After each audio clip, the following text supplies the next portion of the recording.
lying in my bed last night, staring at a ceiling full of stars, when it suddenly hit me,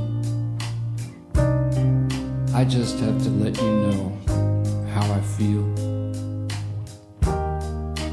We live together in a photograph of time.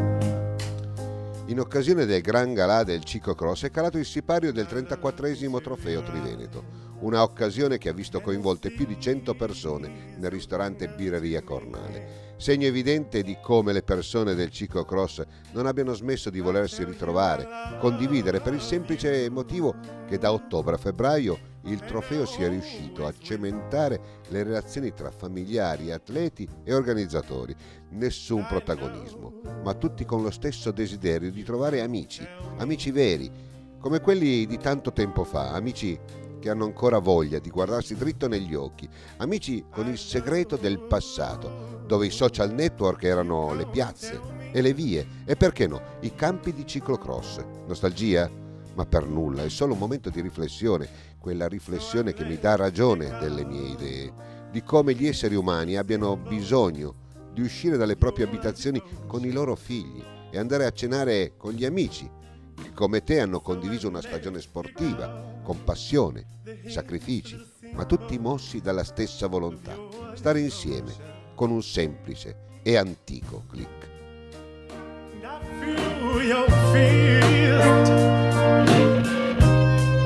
I know it's out of love,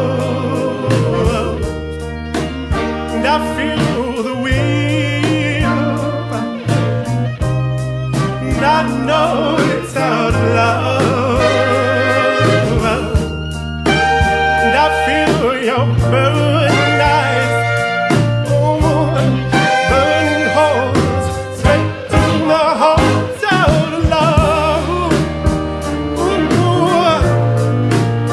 It's out of love.